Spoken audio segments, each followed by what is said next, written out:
बोलो वृंदावन बिहारी लाल की जय। जय जय श्री राधे श्याम। जय जय श्री राधे श्याम। बोलो स्वामी राम सुखदास जी महाराज की जय। छठा अध्याय 18वां श्लोक। वश में किया हुआ चित्त जिस काल में अपने स्वरूप में ही स्थित हो जाता है और संपूर्ण पदार्थों से निष्प्रह हो जाता है, उस काल में वह योगी है ऐसा कहा जाता। जब चित्त वश में हो जाता है और सारे पदार्थों से उसका संबंध टूट जाता है, अलग हो जाता है, तब वह योगी है, तब उसे योगी कहा जाता है। इस श्लोक में दो बातें खास बताई गई है। एक तो चित्त स्वरूप में स्थित हो जाए और दूसरी संपूर्ण पदार्थों से निष्प्रह हो जाए, कोई पदार्थ की इच्छा न रहे, सारे पदार्थों से अलग हो जाए। अर्थ यह है कि स्वरूप में लगते लगते जब मन स्वरूप में स्थित हो जाता है, फिर मन में किसी व्यक्ति, परिस्थिति आदि का चिंतन नहीं होता। मन स्वरूप में ही तल्लीन हो जाता है। इस प्रकार स्वरूप में ही मन लगा रहने से ध्यान योगी वासना, कामना, आशा, तृष्णा आदि से सर्वथा रहित हो जाता है। फिर उसमें ना वासना है, ना कोई कामना है, ना कोई इच्छा है, सारे पदार्थों से वो रहित हो जाता है। इतना ही नहीं, वह जीवन निर्वाह के लिए उपयोगी पदार्थों की आवश्यकता से भी निष्प्रह हो जाता है। जीवन उपयोगी पदार्थों की भी उसमें कोई इच्छा नहीं रहती। उसके मन में किसी वस्तु की कोई इच्छा नहीं रहती, तब वह असली योगी होता है, तब उसे योगी कहा जाता है। भोगों में और क्रियाओं में आसक्ति नहीं रहती तथा वह संपूर्ण संकल्पों का त्याग कर देता है, तब वह योगारूढ़ कहा जाता है, योग में स्थित कहा जाता है। कर्म योगी दूसरों की सेवा के लिए ही कर्म करता है और उसका क्रियाओं और पदार्थों से सर्वथा राग हट जाता है, तब वह योगारूढ़ हो जाता है, योग में स्थित हो जाता है। यहाँ ध्यान योगी चित्त को स्वरूप में लगाता है तो उसका चित्त केवल स्वरूप में ही स्थित हो जाता है, तब वह क्रियाओं और पदार्थों से निष्प्रह हो जाता है, कोई इच्छा नहीं रहती। तात्पर्य यह है कि कर्म योगी की कामनाएं पहले मिटती है, तब वह योगारूढ़ होता है। पहले उसकी कामनाएं समाप्त होती है, तब वह योग में स्थित होता है। ध्यान योगी का पहले चित्त स्वरूप में स्थित हो जाता है, तब उसकी कामनाएं मिटती है। कर्म योगी का मन संसार की सेवा में लग जाता है और समय स्वरूप में स्थित हो जाता है, और ध्यान योगी समय मन के साथ स्वरूप में स्थित हो जाता है। अब स्वरूप में स्थित हुए चित्त की क्या स्थिति होती है, ये हम अगले श्लोक में 19वें श्लोक में, कि जैसे स्पंदन रहित वायु के स्थान में स्थित दीपक की लौ चेष्टा रहित हो जाती है। जहां कोई वायु नहीं है, वहां दीपक की लौ में कोई चेष्टा नहीं होती। योग का अभ्यास करते करते वश में किए हुए चित्त वाले योगी के चित्त की वैसी ही उपमा कही गई है, वैसी ही अवस्था कही गई है। जैसे सवर्था स्पंदन रहित वायु के स्थान में रखे हुए दीपक की लो थोड़ी भी हिलती डुलती नहीं है, जहां बिल्कुल भी वायु नहीं है वह दीपक की लो एकदम स्थिर हो जाती है। ऐसे ही जो योग का अभ्यास करता है, जिसका मन स्वरूप के चिंतन में लगता है, जिसने चित्त को अपने वश में कर लिया है, उस ध्यान योगी के चित्त के लिए भी दीपक की लो की उपमा दी गई है कि वह दीपक की लो की तरह स्थिर हो जाता है। उस योगी का चित्त स्वरूप में ऐसा लगा हुआ है कि उसमें एक स्वरूप के स्थायी दूसरा कोई चिंतन नहीं रहता। जैसे दीपक की लो एकदम हिलती नहीं है, डुलती नहीं है, स्थिर हो जाती है, वैसे ही उस योगी का चित्त भी अपने स्वरूप में स्थित हो जाता है। उसमें कोई चिंतन नहीं होता, चिंतन नहीं रहता। अब जिस अवस्था में पूर्णता प्राप्त होती है, उस अवस्था का 20वें श्लोक में, योग का सेवन करने से जिस अवस्था में निरुचित उपराम हो जाता है, तथा जिस अवस्था में समय अपने आप को देखता हुआ अपने आप में ही संतुष्ट हो जाता है। ध्यान योग में पहले मन को केवल स्वरूप में लगाना है, यह धारणा होती है। ध्यान योगी का पंखा बंद।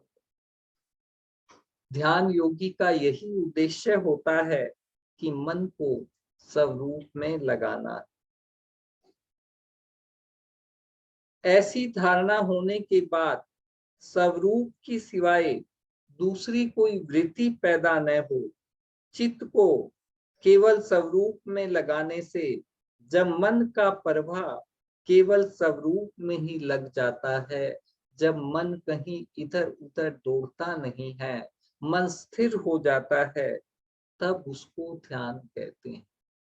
ध्यान योगी का चित्त जब समर्था मन में पूर्णतः स्थित हो जाता है, मन का एकदम निग्रह हो जाता है, तब उसे ध्यान कहते हैं।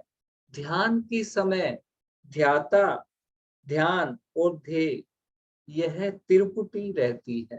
ध्याता ध्यान करने वाला, ध्यान और ध्येय जो हमारा उद्देश्य है, यह तीन चीजें रहती है।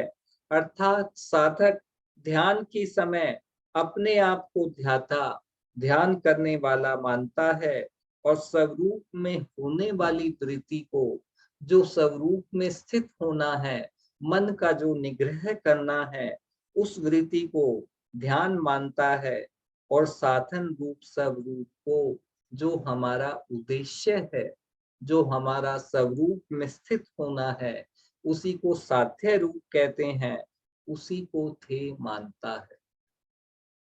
अर्थ यह है कि जब तक इन तीनों का अलग अलग ज्ञान रहता है, तब तक वह ध्यान कहलाता है।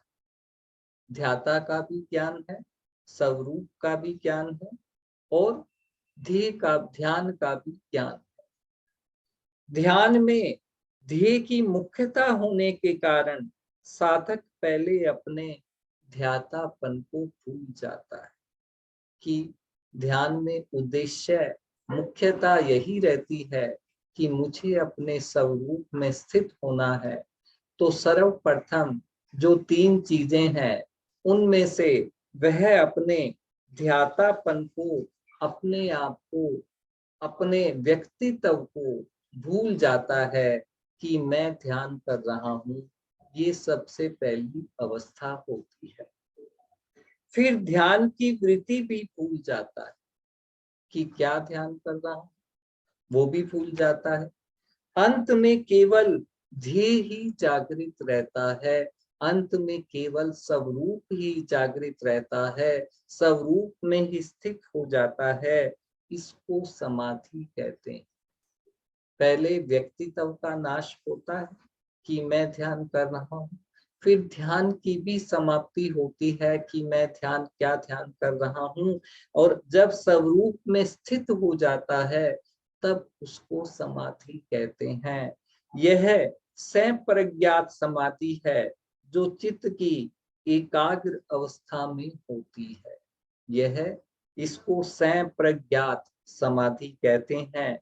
इस समाधि के दीर्घ काल के अभ्यास से फिर असंप्रज्ञात समाधि होती है। जब इस समाधि का दीर्घ काल तक अभ्यास होता रहता है तब असंप्रज्ञात समाधि होती है।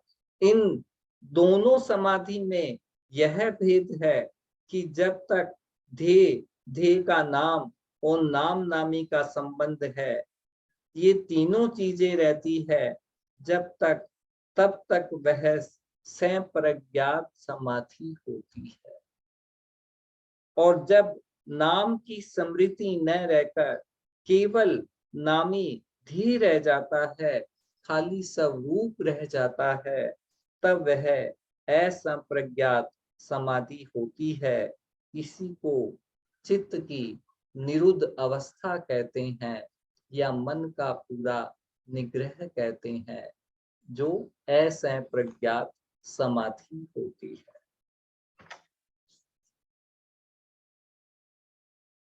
अपने द्वारा अपने में ही अपने स्वरूप की अनुभूति होती है। वह तत्व अपने भीतर ज्यों का त्यों है। स्वरूप जो है वो हमारे भीतर सबके अंदर विद्यमान है। केवल संसार से अपना संबंध मानने के कारण चित्त की वृत्तियां संसार में लगती है।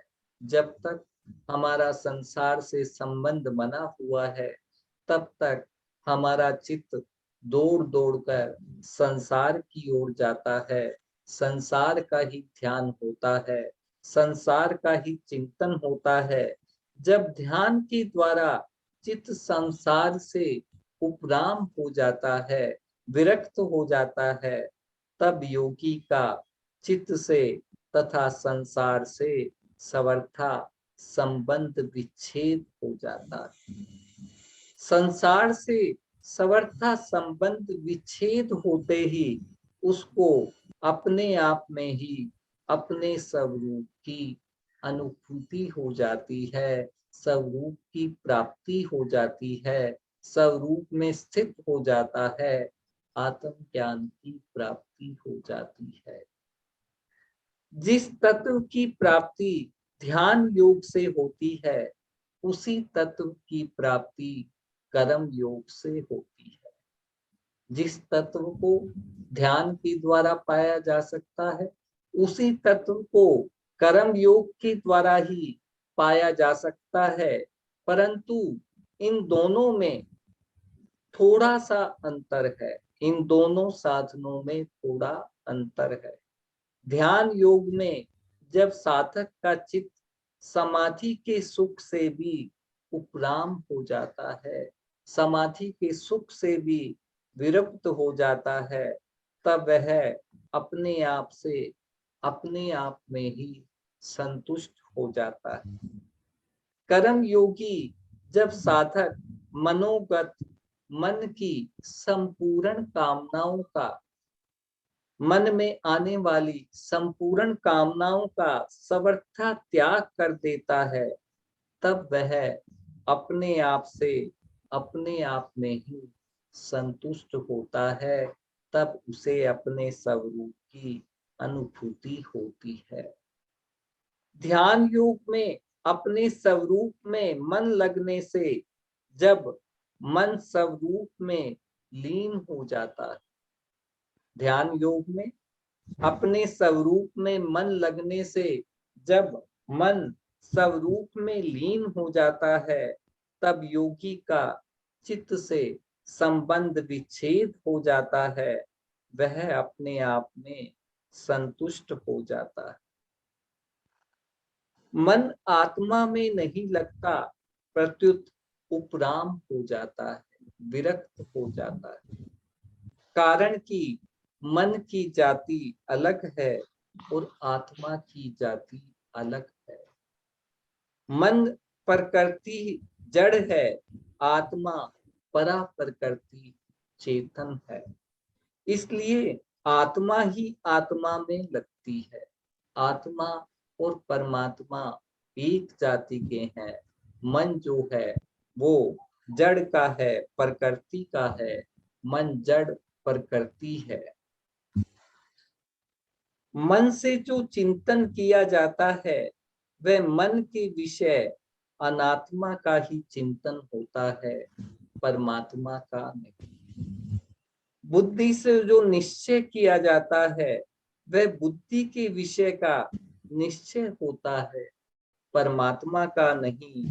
वाणी से जो वर्णन किया जाता है वह वाणी के ही विषय का वर्णन होता है, परमात्मा का नहीं। अर्थ यह है कि मन बुद्धि वाणी से प्रकृति के कार्य का ही चिंतन निश्चय तथा वर्णन किया जाता है। मन से बुद्धि से वाणी से प्रकृति के कार्य अनात्मा का, जो कि आत्मा नहीं है, उन्हीं का ही चिंतन निश्चय तथा वर्णन किया जाता है। परंतु परमात्मा की प्राप्ति मन बुद्धि वाणी से सर्वथा विमुक्त संबंध विच्छेद होने पर ही होती है।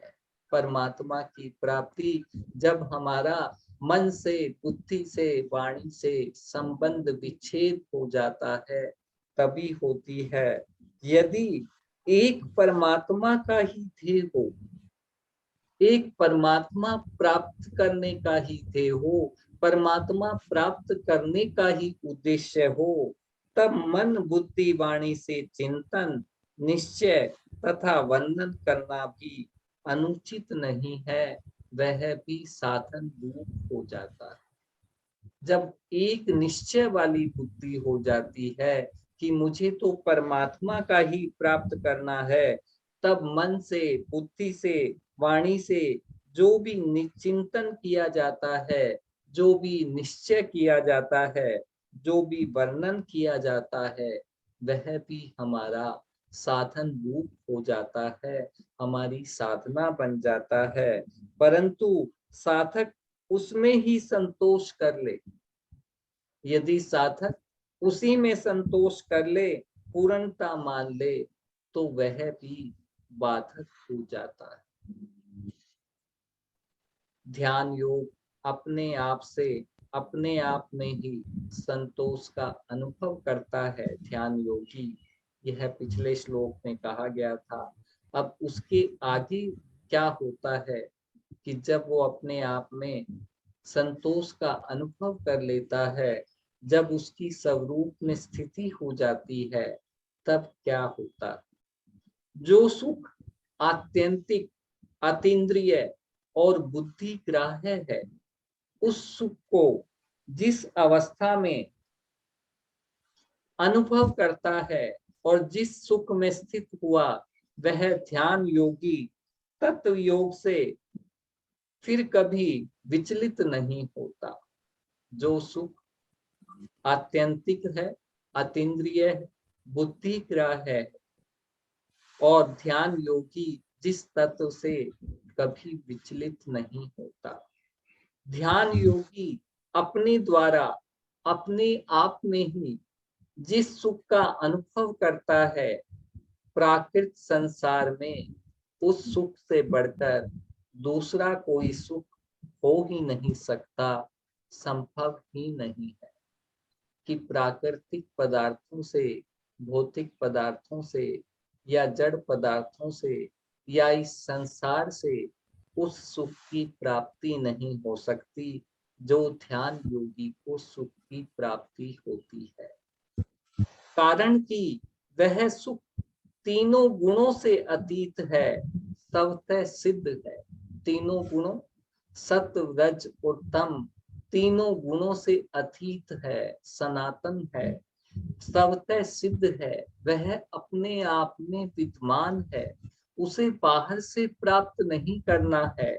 यह संपूर्ण सुखों की आखिरी हद है और इसी सुख को अक्षय सुख, अत्यंत सुख और एकांतिक सुख कहा गया।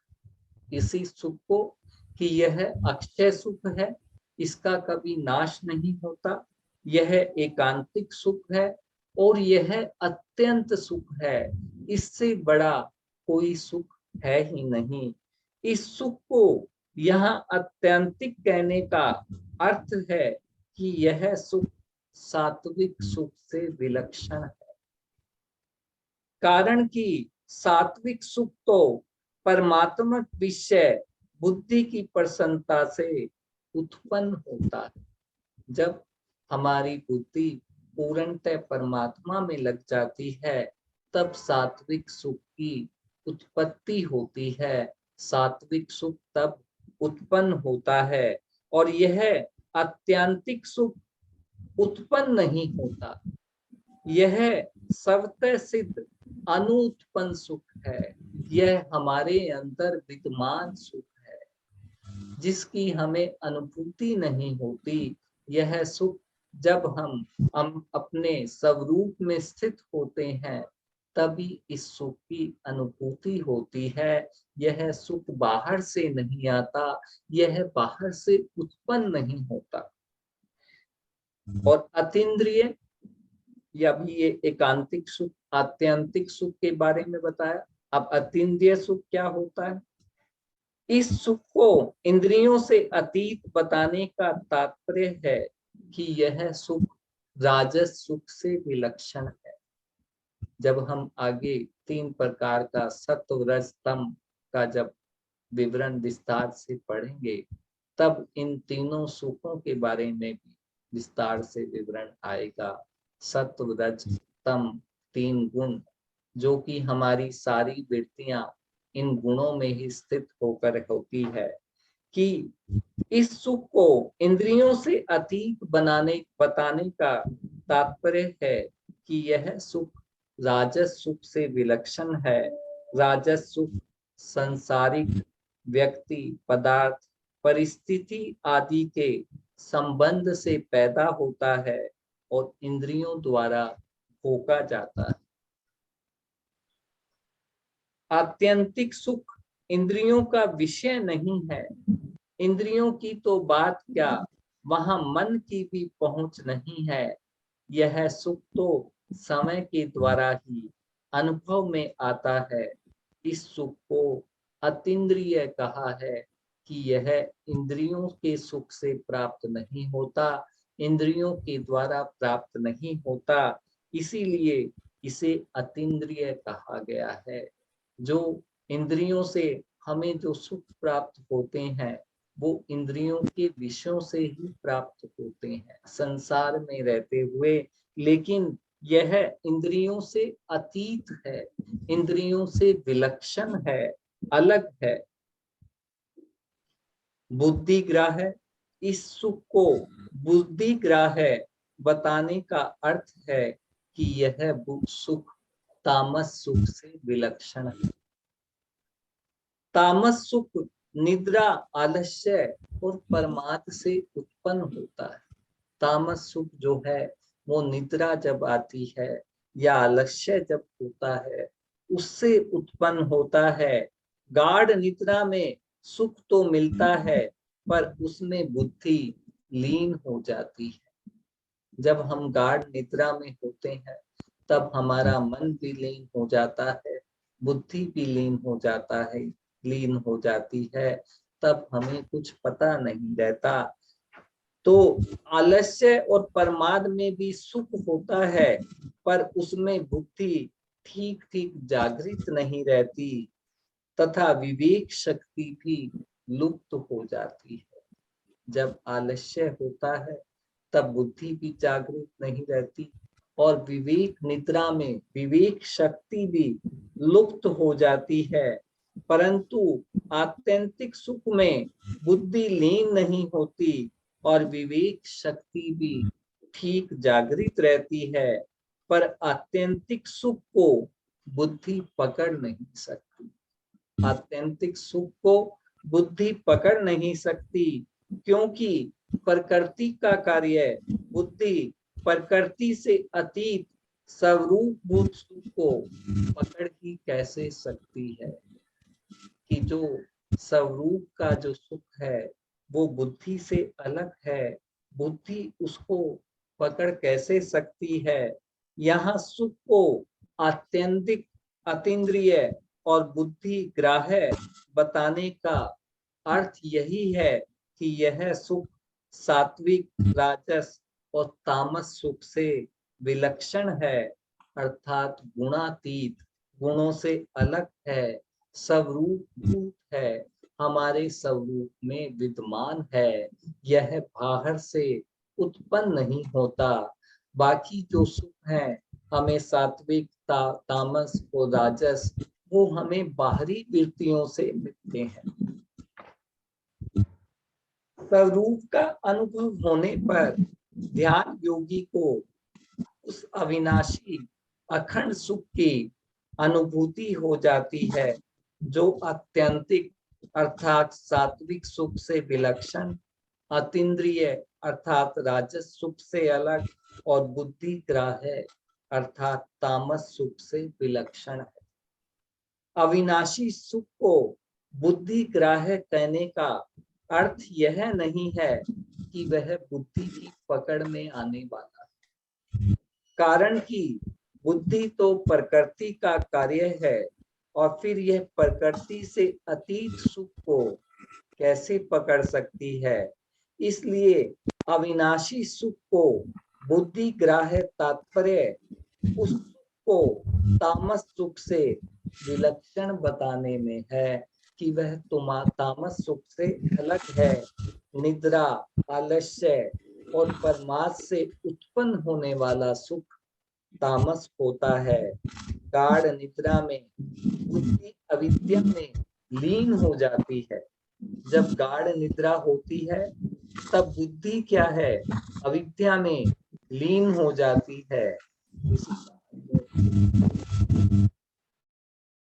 बुद्धि अविद्या में लीन हो जाती है और आलस्य तथा परमार्थ में भी बुद्धि पूरी तरह जागृत नहीं रहती, परंतु स्वतः सिद्ध अविनाशी सुख में बुद्धि अविद्या में लीन नहीं होती, पूरी तरह जागृत रहती है।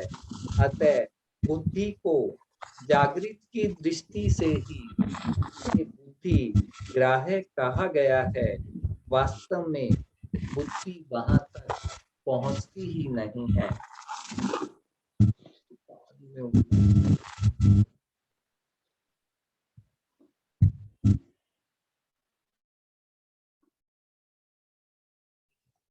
जैसे दर्पण में सूर्य नहीं आता, सूर्य का बिंब आता है, ऐसे ही बुद्धि में वह अविनाशी सुख नहीं आता, बल्कि उस सुख का आभास आता है, बिंब आता है। इसलिए भी उसको बुद्धि ग्राह्य कहा गया है। वास्तव में वह बुद्धि से सर्वथा अतीत है। आज इतना ही। बोलो वृंदावन बिहारी लाल की जय। जय जय श्री राधे श्याम। जय जय श्री राधे। बोलो स्वामी राम सुखदास जय। मर्जी है, जय। ऐसी कोई बात नहीं। सबको राम राम, सबको राम राम, सबको राम राम।